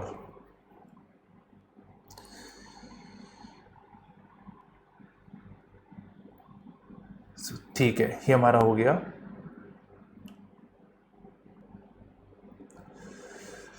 Consider the following countries. Which of the following are members of the Organization of Turkic States? ठीक है, ये अब आपका factual है यहाँ पे. तो द आंसर इज 2 and 5. ठीक है. सो आपका C है आपका यहाँ पे answer. So this is factual. इसमें nothing really can be done. Okay. So question number 84. So again more of this news type of thing. So 84 का आपका आंसर है B, 2 only. So thing is first statement is wrong. So Gujarat की जगह पे it is actually the बादला solar park. कहाँ पे है ये है आपका राजस्थान में. So 1 is wrong. 2 is correct. Kerala has a fully solar powered airport. This is in Cochin. ठीक है. So this is right. And so 2 is right over here. और 2 के साथ हमारे पास कोई ऑप्शन है बचता भी नहीं यहाँ पे. So थर्ड वाला कहता है Goa is the largest floating solar photovoltaic project in India. So 2 and 3 हमारे पास है भी नहीं. So we don't really have to worry about that. Coming to question number 85. In fact, you should be knowing this. This is about the law of the sea. UNCLOS वाला जो है United Nations Convention on the Law of the Sea. और वो क्या बोलता है? वो पहली बात कहता है कि कोई कंट्री है, जैसे इंडिया इमेजिन कर लीजिए. तो इंडिया के आसपास कोई कंट्री है नहीं एक्सेप्ट फॉर श्रीलंका, बांग्लादेश, सी के पॉइंट ऑफ व्यू से.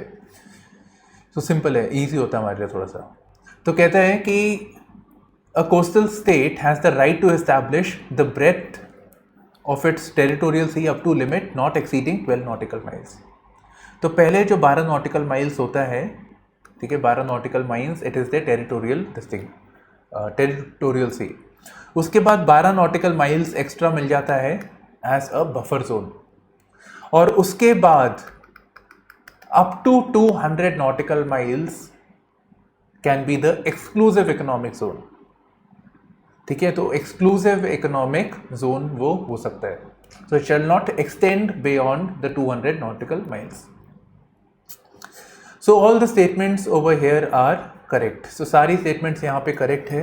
आई have validated this. So D is correct. 1, 2, 3.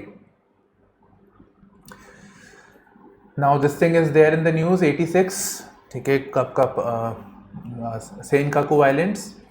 So which one of the following best reflects the issue with Senkaku Islands?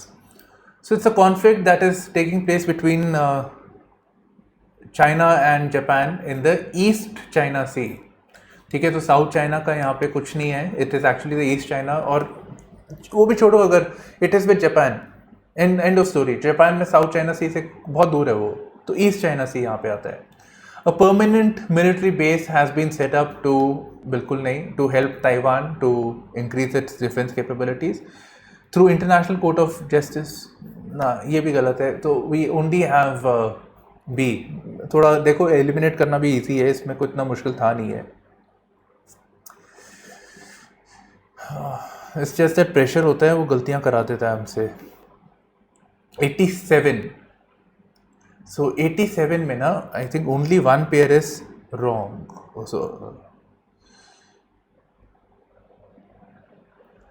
So this is wrong. सो हमारे पास एक, हाँ, तो चार्ट आपका ये वाला आपका गलत है. और ये आप कहते हैं कैसे कर सकते हो, setting up of permanent military base by China, इसलिए न्यूज़ में ये बोल रहे हैं ना. तो ज्योग्राफी से थोड़ा सोचो, अगर शायद ये सारा नहीं याद आपको तो थोड़ा ज्योग्राफी से सोचो. अगर चार्ट जो है, जो कंट्री है आपकी, that is in central Africa, उसको कोई मतलब नहीं है चाइना को सेंट्रल अफ्रीका से. उसको इंडियन ओशन रीजन, उसको सी के एरियाज चाहिए बेसिकली, उसको पोर्ट्स चाहिए, वहाँ पे कंट्रोल चाहिए, उसको अपना नेविगेशन सिक्योर करना है और ज़्यादा अपना कंट्रोल रखना है, या फिर it is the string of pearls. तो अगर ये सेंट्रल अफ्रीका में, तो वहाँ पे कोई मतलब नहीं बनता है. ठीक है, सो वन इज़ रॉन्ग. तो बचा हमारे पास 2, 3 and 4 and all of them are correct. So only 3 pairs are correct. So C is the correct answer. Now moving on to question number 88. ये पूछ रहा है, ये जो country है and associated region. This is easy. And Anatolia is the old name for Turkey. In fact, Catalonia जो है आपका, that is with Spain, और ये ना secessionist movement चल रही है. They want to move out of Spain. They want to be independent. इनको थोड़े grievances है.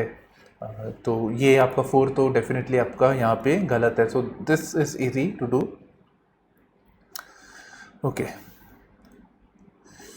सो pair 2 is correctly matched, pair 1 is correctly matched and pair 3 is incorrectly matched. So pair 3 आपका मोजाम्बिक है actually. ठीक है, तो मैं लिख देता हूँ यहाँ पे Mozambique. So this is Spain की जगह पे ये होना चाहिए था. सो ये है. सो हमारा answer 1 and 2. So only 2 pairs are correct. 88 का आपका आंसर है बी.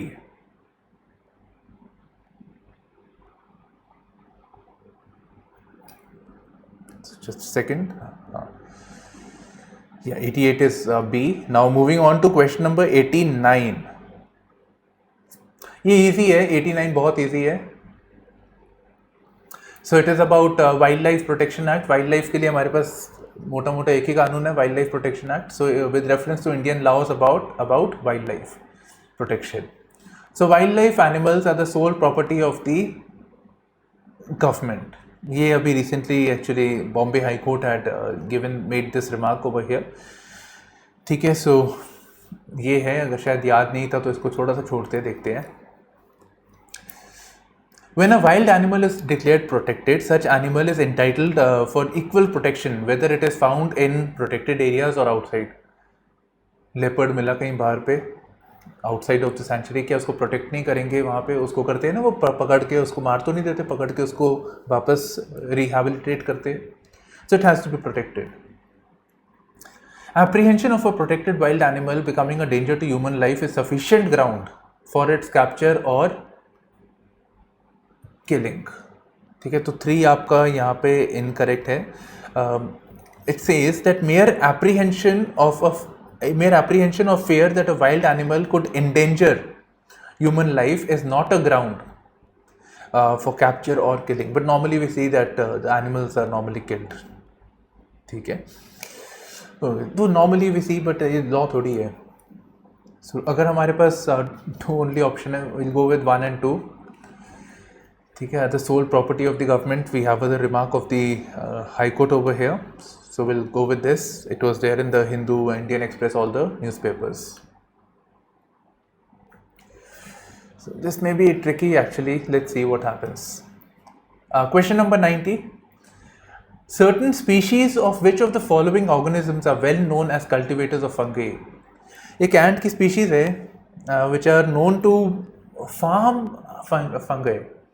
तो वो फार्म करते हैं इसको, ठीक है, तो उसके लिए ये न्यूज़ में भी थे. सो देयर इज म्यूचुअलिज्म का एक एग्जांपल है within the symbiotic relationship. Now coming to question number 91. तो मैं आपको लिखवा देता हूँ कौन से. Dhauli is in Odisha, that's right. ये आई थिंक इसको हमें ना थोड़ा सा हिस्ट्री का अप्रोच एक्चुअली चेंज करना पड़ेगा. maybe I'll try to, maybe I'll take it up as a session itself. ये हमारे जब भी कोई कोर्सेज होते हैं, so we'll do this approach there and then. इसको ज़्यादा फोकस करेंगे इसको, जैसे आ रहे questions. Okay, so Eragudi is in Andhra Pradesh. This is right. Pair 3 is incorrectly matched. So this should be in Odisha. ठीक है, तो ये आपका ओडिशा है. And Kalsi is located in Uttarakhand. ठीक है, उत्तराखंड ओवर हियर. सो हमारे पास सिर्फ 2 पेयर है जो करेक्ट है, करेक्टली मैच्ड. सो यूपीएससी ने एक्चुअली इस बार बहुत कम ये किया है, नॉट करेक्टली एक ही था हमारे पास. सच बोलूँ तो जो एग्जाम बनाता है वो भी कंफ्यूज हो जाता है जब नॉट करेक्टली लिखा होता है. Okay, question number 92. Only thing is that Nannuka जो है वो चंडेला थे. Jaya Shakti was in again a Chandela this thing. ये पेयर वाला है ना, इसमें हम गेस ज़्यादा कर नहीं पाएंगे. Nagabhata was Gurjara Pratihara. In fact it is mentioned in the 7th history NCERT also. और भोजा वॉज नॉट राष्ट्रकूटा, ये नहीं मेंशन एक्चुअली. रोष्ट्रा मैंने शायद मैंने वीडियो अपलोड ही नहीं किया. राष्ट्रकूटा के नहीं थे ये भोजा. भोजा एक्चुअली 2 है हमारी हिस्ट्री में, जो 2 भोजा बहुत फेमस है.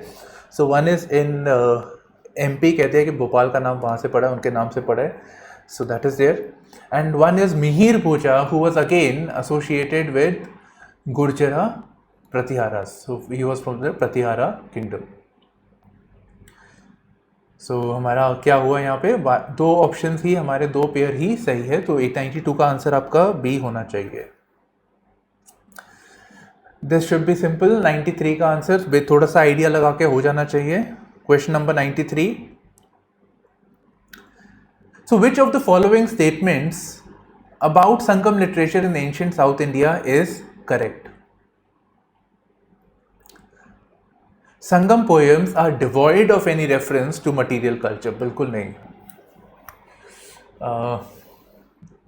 शिलापतिकरम फॉर एग्जाम्पल, उसमें रेफरेंस है, बिल्कुल रेफरेंस है ऑफ मटीरियल कल्चर. हमें बहुत कुछ पता लगता है ऑफ देयर मटीरियल लाइफ. तो मतलब मटीरियल मतलब जो स्पिरिचुअल नहीं है, material life, routine day to day things, trade, सब कुछ पता लगता है हमें क्या क्या हो रहा था वहाँ पे. The social classification of varna system was not known to Sangam poets. ये सॉरी, यहाँ लिखा है was known to Sangam poets. This is correct. Was known, it was known. ठीक है, उनको पता था.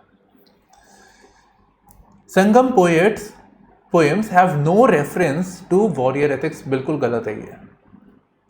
Then they patronized the kings. जो पोएट्स से कि हमारे सोल्जर बड़े, हमारे किंग बड़े ब्रेव हैं, ये है वो है. तो वॉरियर एथिक की तो बात करी है वहाँ पे. Sangam literature refers to magical forces as irrational. ठीक है, तो ये हमारे कल्चर में बड़ा मुश्किल ऐसे होना. तो 93 का आपका आंसर है B. So only thing is varna system was not practice but it was still there. उनको अवेयरनेस तो थी कि बाकी जगह हो रहे. Now coming to question number 94. Yoga Vashishtha.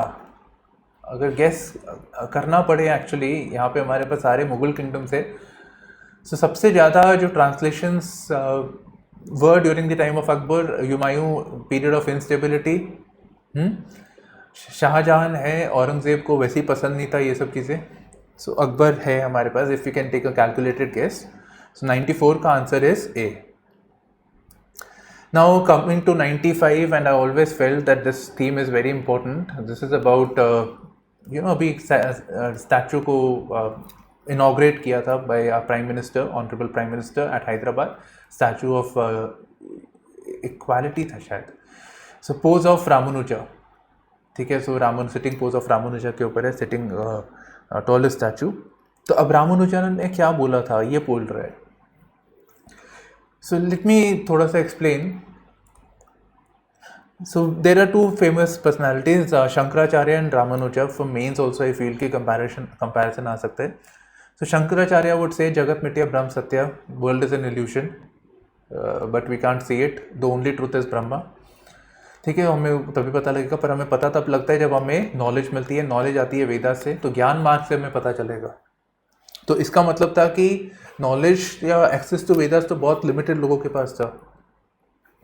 So Ramanuja made an improvisation. He said that अगर आपको you have to be one with Brahma और you want salvation basically, then you just have to be devoted to the god. Surrender yourself, self surrender, renunciation towards your one deity. So devotion was there. So in a way we can also say that it reflects of bhakti movement over. So it may also be felt that it's like a stepping stone towards the bhakti movement. So 95 का आपका answer है A. 96, Prime Minister recently inaugurated new circuit house near Somnath temple at Veraval. ठीक है, फिर पूछा उसने history current affairs का नहीं है question. Somnath temple is one of the jyotirlinga shrines. 96, ठीक है, 96 पे आते हैं हम लोग. इससे हमें नहीं पता. A description of Somnath temple was given by Al Biruni. हाँ जी, ये पता होना चाहिए. हम गजनी के बारे में, गजनी के एक लेके आए थे अल-बिरूनी, बहुत किताबुल हिंद उन्होंने लिखी है. उन्होंने इंडियन सोसाइटी के बारे में बताया, is compared lot of things. And he raided the Somnath temple also. ठीक है, one of the raids were targeted at Somnath temple, उनके रिचेस को लेने के लिए. So he naturally would have described it also. So 2 is correct. अगर हमें 1 पता होना ही पड़ेगा, right. So 1 is also correct by the way. 1 and 2 is correct. Pran Pratishtha of Somnath temple, the present installation basically was not done by President Radhakrishna. It was actually done by the first president, Rajendra Prasad actually. ठीक है, तो Rajendra Prasad was there. So 1 and 2 is the answer. So 96 का आपका answer है A. Moving forward to 97. Which of the following statements best describes the role of B cells and T cells in the human body? तो ये मेरे को सच्ची B cell का तो इतना नहीं पता, टी सेल ज़रूर पता है. And T cells mostly because actually खुद के टाइम पे ही पढ़ा था, बट ये कोविड के रेफरेंस में भी थोड़ा बहुत था. So T cells is basically associated with this immunity.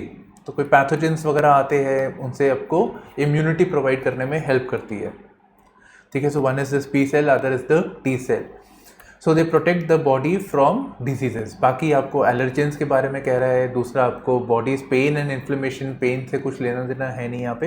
They act as immunosuppressant. ये तो बिल्कुल ही गलत हो गया, बिकॉज वो तो इम्यूनिटी को बढ़ा रहे हैं, सप्रेस नहीं कर रहे. सो 97 का आंसर है D. Coming to question number 98. Easy है एक्चुअली, इट्स डूएबल. 98 आपका. Other than those made by humans, nano particles do not exist in nature. ऐसे कैसे हो सकते हैं? तो 1 आपका गलत हो गया यहाँ पे. Nano particles of some metallic oxides are used in the manufacture of some cosmetics. हाँ, बिल्कुल हो सकता है. And nano particles of some commercial products which enter the environment are unsafe for humans. हाँ, बिल्कुल हो सकता है. So 2 and 3. So 98 का आंसर है आपका डी. 99. बड़ी खुशी होती है, साइकोलॉजिकल सा होता है. ओके, डीएनए बार कोडिंग के बारे में है. So it can be a tool to DNA bar coding. तो बार कोड किसके लिए यूज होता है? सोचो ज़रा. आपका आजकल तो क्यूआर हो गया है, बट बार कोडिंग जैसे हमारा लाइब्रेरी कार्ड होता था उसमें बार कोड होता था, तो उससे पता लग जाता है ये व्यक्ति है, ये उसकी फाइल है, या वैसे मतलब so it is use to identify products के ऊपर बार कोड होता था. So it is basically to distinguish among species that look alike. तो प्राइमरीली एज से कोई लेना देना नहीं है. It is basically to identify ये है, ए है, बी है, सी है, उसके लिए है बेसिकली. ठीक है. सो 99 का आपका आंसर है डी, 2 and 3. तो 1 and 2 हो नहीं सकता था. तो अगर 1 आपका गलत है तो 2 के साथ हमारे पास 3 कॉम्प्लीमेंट्री आते हैं. सो डी इज दी आंसर, 99 का डी. 100 क्वेश्चन.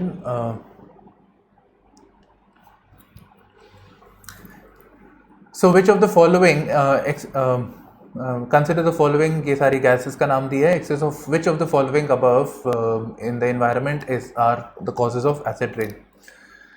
देखो ओजोन नहीं है, ठीक है, ओजोन नहीं है, नाइट्रोजन ऑक्साइड HNO3 बन जाता है, सल्फ्यूरिक एसिड बन जाता है. तो 2 and 4 तो गिवन है.